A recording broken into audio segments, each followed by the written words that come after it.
Welcome to my YouTube channel literature and life. दोस्तों, आप सबका मेरे चैनल लिटरेचर और लाइफ पर स्वागत है। आज इस वीडियो में मैं आपके लिए लेके आया हूँ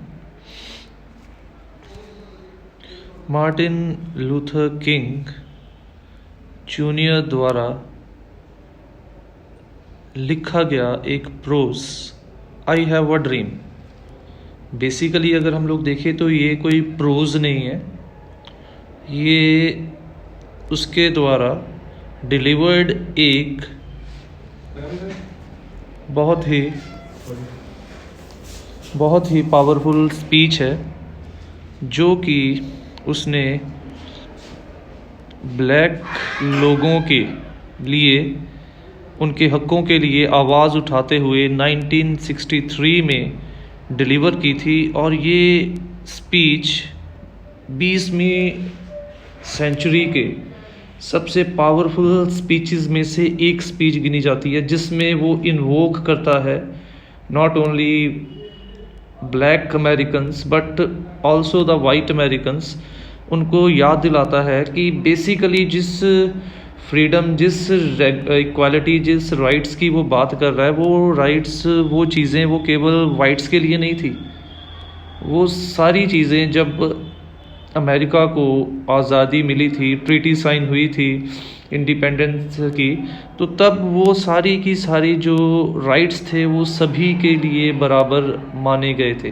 वो चाहे ब्लैक्स हैं, वो चाहे वाइट्स हैं, सभी के लिए वो राइट्स बराबर माने गए थे। और इसीलिए वो ब्लैक पीपल को, वहाँ की गवर्नमेंट्स को, वहाँ की अथॉरिटी को ये रिमाइंड करा रहा है कि अमेरिका तब ही विकसित होगा जब वहाँ पे रहने वाले ब्लैक्स और वाइट्स के बीच में कोई फ़र्क नहीं रह जाएगा। क्योंकि अभी जिस चीज़ को फ़िलहाल तो हम लोग क्वेश्चन पढ़ने जा रहे हैं, तो जो चीज़ हम लोग पढ़ने जा रहे हैं उसमें केवल अभी तक जो ब्लैक लोगों ने आज़ादी के बाद डिस्क्रिमिनेशन को सहा है, उसी चीज़ को हाईलाइट किया जा रहा है कि उनको राइट्स नहीं दिए गए। उनको कहा बहुत कुछ गया कि आपको ये प्रोवाइड किया जाएगा, ये प्रोवाइड किया जाएगा, बट मिला उनको कुछ भी नहीं। उनको सेग्रीगेट कर दिया गया, एलियनेट कर दिया गया। ये भी कहना गलत नहीं होगा कि उनको अपने देश में रहकर भी ऐसा लगता था कि वो किसी दूसरे देश में रह रहे हैं। उनके साथ बिल्कुल ऐसा आप मान के चल सकते हो कि एक माँ जो है जैसे अपने सौतेले बेटे के साथ बर्ताव करती है, वैसा ही अमेरिका के लोग ब्लैक लोगों के साथ या वेस्टर्न कल्चर के लोग निग्रोज के साथ वैसा ही बर्ताव करते थे। और उसी के अगेंस्ट सिविल राइट्स मूवमेंट जो थी वो चली थी, और उसमें मार्टिन लूथर किंग की बहुत ही बड़ी एक रोल था।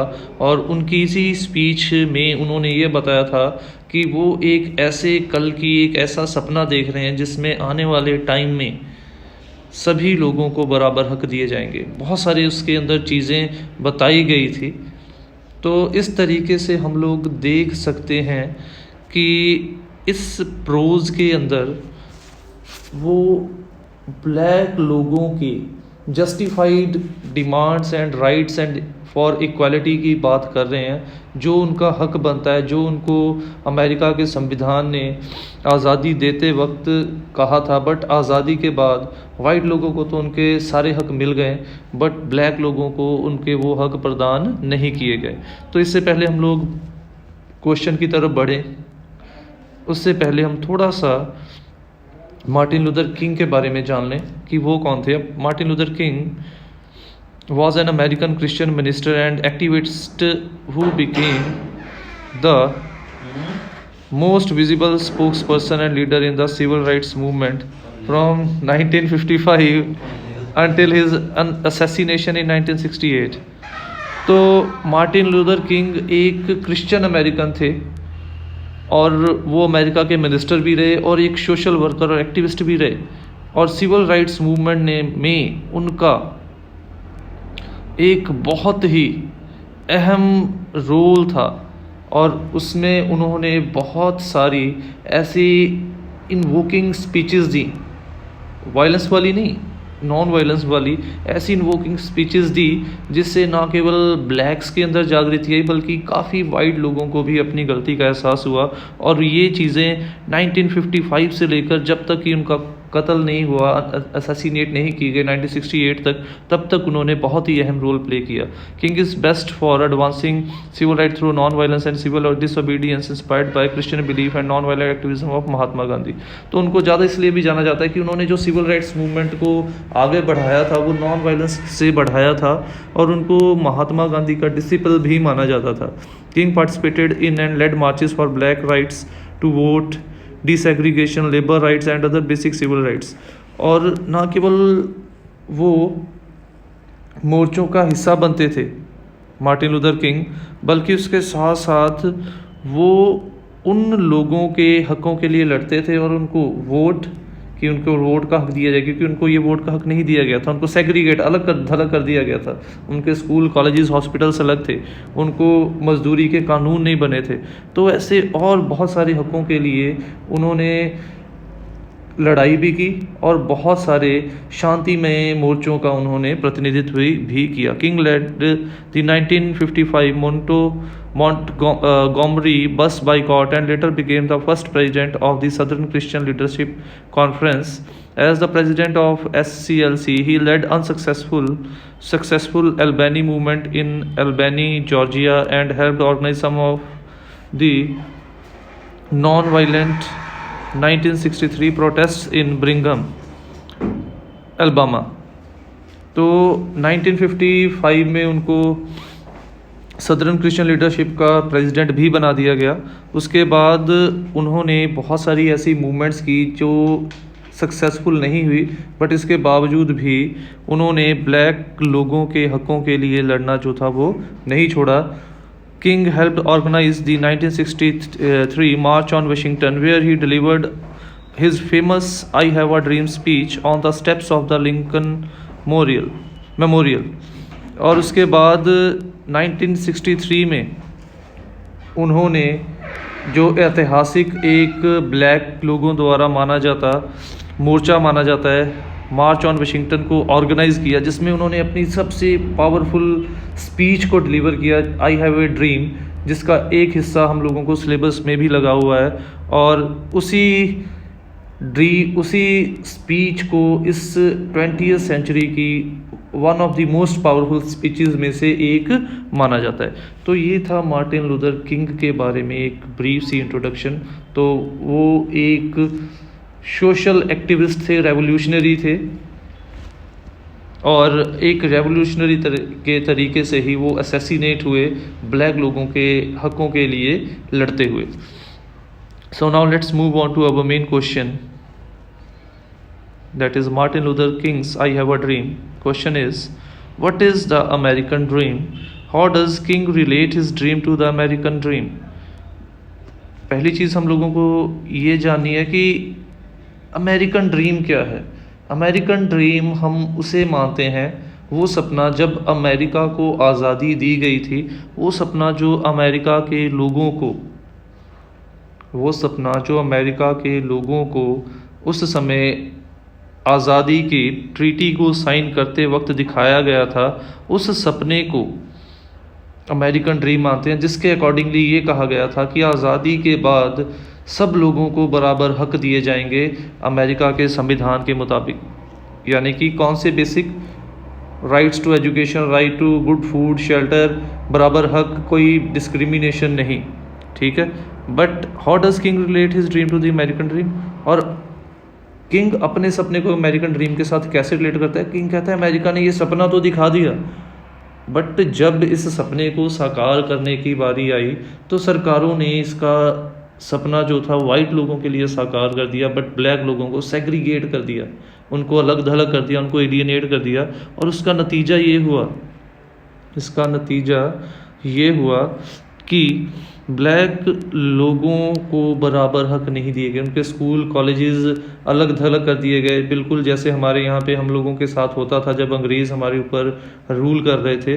तो बिल्कुल उसी तरीके से उनको भी पब्लिक प्लेसेस पे जाने से मनाही थी, उनके स्कूल अलग थे, हायर एजुकेशन नहीं, जॉब में अपॉर्चुनिटीज़ नहीं मिलती थी।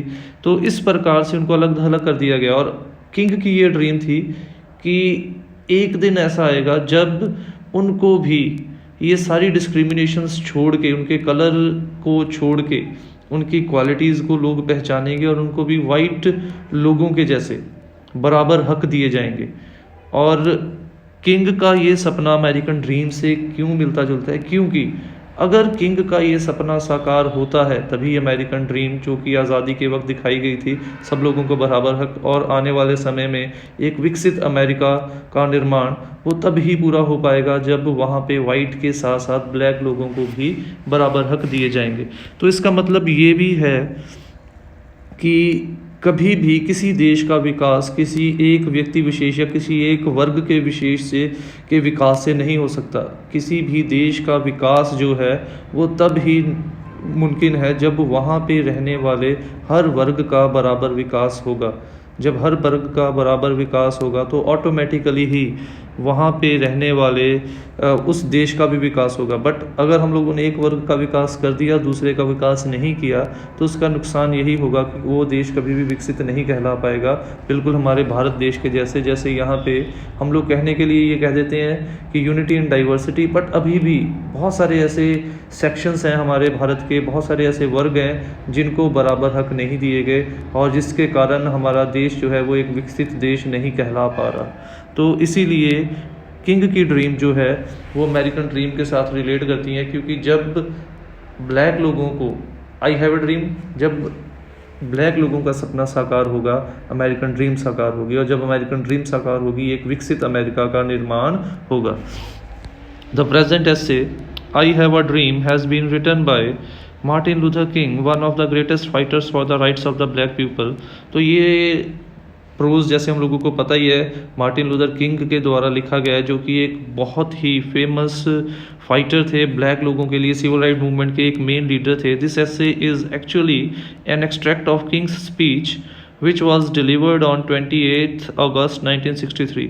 ये ऐसे एक्चुअली में किंग के द्वारा दी गई स्पीच का एक हिस्सा है, जो स्पीच उसने 28 अगस्त 1963 में दी थी मार्च टू वाशिंगटन के सेमिनार में, जहाँ पे उसने ब्लैक लोगों को इकट्ठा किया था अपने हकों के लिए जागृत करने के लिए। This speech is considered to be one of the most powerful and impressive speech of the 20th century. और उनकी इस स्पीच को 20वीं शताब्दी के पावरफुल और मोस्ट इम्प्रेसिव स्पीचेस में से माना जाता है, क्योंकि इस स्पीच के बाद ही वहाँ के वाइट और ब्लैक लोगों में बहुत सारी जागृति आई थी और ब्लैक लोग अल्टीमेटली अपना हक लेने में कामयाब हुए थे। और उसका परिणाम हम लोगों को देखने मिल जाता है, क्योंकि ये उनकी डिस्क्रिमिनेशन को ख़त्म करना ही है। जहाँ पे एक वाइट कंट्री में एक ब्लैक प्रेसिडेंट यानी कि बैरक ओबामा 2 बार लगातार प्रेसिडेंट नियुक्त किए गए, ये दिखाता है कि वहाँ के लोगों ने अपनी सोच को ऊपर उठाया और स्किन के कलर के बजाय बंदे के क्वालिटीज़ को, टैलेंट को पहचानना शुरू किया। और इस प्रकार से काफ़ी हद तक किंग के द्वारा देखे गए सपने जो थे वो साकार होते हुए हम लोग देख सकते हैं। In this essay, King fights for the injustice done on the blacks by the whites. He reminds the white American about the American dream which has been shown to the American people at the time of independence. इस pros में या इस speech में, इस भाषण में वो black लोगों के ऊपर जो वाइट लोगों के द्वारा अन्याय किया जा रहा है, जो उन लोगों को उनके राइट से दूर किया जा रहा है, उस चीज़ के लिए वो लड़ रहा है। वो उनके साथ होते अन्याय के लिए लड़ रहा है और वो बराबर हकों की डिमांड कर रहा है। उसके साथ साथ वो वाइट अमेरिकन सोसाइटी को और वहाँ की सरकार को ये याद दिला रहा है कि उस अमेरिकन ड्रीम को तब तक साकार नहीं किया जाता। कौन सी अमेरिकन ड्रीम? जो अमेरिकन ड्रीम अमेरिका में रहने वाले हर शख्स को आज़ादी के वक्त दिखाई गई थी, वो तब तक नहीं साकार हो सकती जब तक कि वहाँ पे वाइट लोगों के जैसे ब्लैक लोगों को भी बराबर हक नहीं दिए जाते। जब तक कि वाइट अमेरिकन्स जो हैं वो ब्लैक अमेरिकन्स को उनकी स्किन के कलर के बजाय उनके करैक्टर की क्वालिटीज़ को मुताबिक नहीं चुनते। According to that dream, all the people of America will get equal rights for education, job, freedom, liberty and happiness. उस ड्रीम के मुताबिक, अमेरिकन ड्रीम ऑफ इंडिपेंडेंस के मुताबिक क्या था? सभी अमेरिका में रहने वाले सभी लोगों को बराबर हक होंगे। किस चीज़ के? एजुकेशन के, पढ़ाई के, जॉब के, घूमने फिरने के, लिबर्टी के, मनचाहा प्रोफेशन चुनने के और दिल से खुश होने के। बट क्या वाकई में वो हर अमेरिकन को मिले आज़ादी के बाद? नहीं।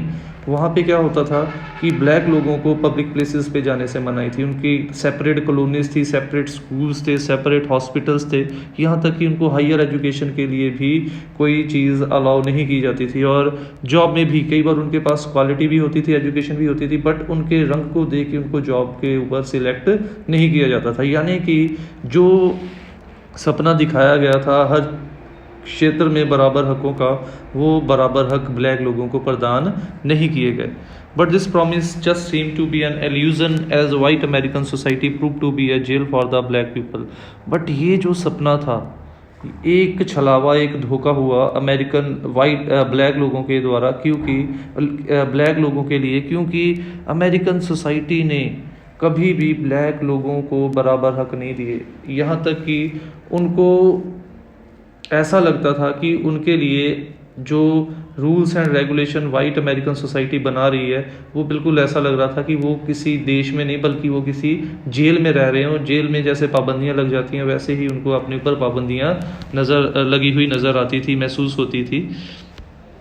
King tells that the Americans started treating the black people very badly. They were not allowed to enter various places such as public parks, hotels, trains, etc. तो किंग बताता है कि उनको बहुत सारी जगहों में जाने की पाबंदी लगा दी गई, उनके लिए स्कूल्स अलग कर दिए गए, उनके हॉस्पिटल, उनकी रिहाइश अलग कर दी गई, यहाँ तक कि उनको ट्रेन्स में रिजर्वेशन अलाउ नहीं की जाती, बिल्कुल जैसे हमारे साथ होता था भारत में। पार्क्स, होटल्स में उनको लॉजिंग नहीं मिलती थी, पार्क्स में जाने की अनुमति नहीं थी।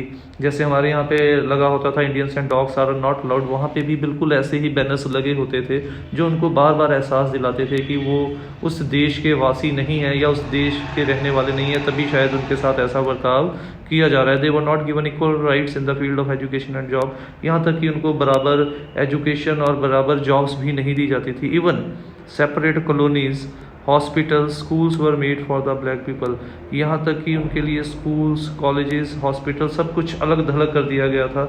उनको वाइट लोगों से बिल्कुल बहिष्कार कर दिया गया था। जैसे हमारे यहाँ पे कह सकते हैं एक टाइम पे B.R. अम्बेडकर के लोगों को जागृत करने से पहले जैसा शेड्यूल कास्ट, शेड्यूल ट्राइब के साथ बर्ताव किया जाता था, बिल्कुल वैसा ही वहाँ पर ब्लैक लोगों के साथ बर्ताव किया जाता था। या फिर जैसा अब वुमेन के साथ दुनिया के अलग अलग देशों में एक बर्ताव किया जाता है, उनको बराबर हक नहीं दिए जाते, बिल्कुल उसी प्रकार का बर्ताव जो था वो ब्लैक लोगों को सहना पड़ रहा था। But King presents a dream before the black that one day there will be no discrimination between the whites and the black.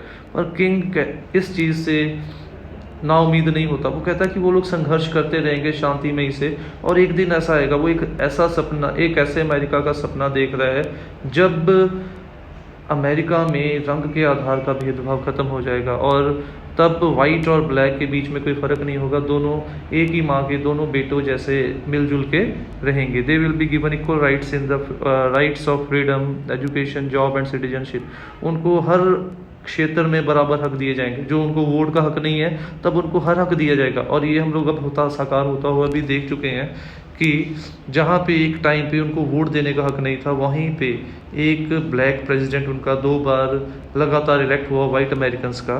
तो ये दिखाता है कि उन्होंने जिस चीज़ को सोचा उस चीज़ को हासिल किया पॉजिटिविटी के साथ, एक उम्मीद के साथ। And they will not be judged by the colour of their skin but by the quality of their character. और वो कहते हैं एक दिन ऐसा आएगा जब उनको उनके रंग के आधार पे नहीं बल्कि उनके करेक्टर की क्वालिटी के आधार पे चुना जाएगा। To conclude, we can say that through this essay the writer has tried to present the idea of brotherhood among the white and the black people। इस essay के द्वारा वो ये नहीं कह रहा था कि वाइट लोगों को के साथ लड़ना शुरू कर दो, वाइट लोगों को मारना शुरू कर दो। वो चाहता था कि उसे ये भी पता था कि अगर ब्लैक लोगों को ऊपर ज़्यादा ले गए, वाइट का फिर से विकास नहीं तो भी विकास नहीं होगा। इसीलिए वो यहाँ पे वाइट और ब्लैक लोगों को मिलजुल के भाईचारे के साथ रहने का मैसेज दे रहा है। In the end the writer tells that American dream of independence will come true when there will be no discrimination in America on the basis of color and all the people of America will be given equal rights in every field। और वो कहता है कि American dream of independence तब ही clear साकार होगी जब वहाँ पे रहने वाले सभी लोगों को बराबर हक दिए जाएंगे। या फिर दूसरे शब्दों में ये कहना भी गलत नहीं होगा, जब किंग की ड्रीम कि ब्लैक लोगों को भी वाइट लोगों के बराबर हक दिए जाएं, जब ये सपना साकार होगा, automatically American dream of independence भी साकार हो जाएगा और ऑटोमेटिकली अमेरिका एक विकसित देश भी कहलाएगा। तो ये थी हमारी आज की वीडियो। उम्मीद करता हूँ आपको वीडियो अच्छी लगी होगी, और वीडियो अच्छी लगी हो तो चैनल को लाइक और कमेंट ज़रूर कीजिए, वीडियो को लाइक और कमेंट ज़रूर कीजिए। Thanks for watching the video. Don't forget to subscribe my channel, click on the bell icon to get the latest update। बस वधिया।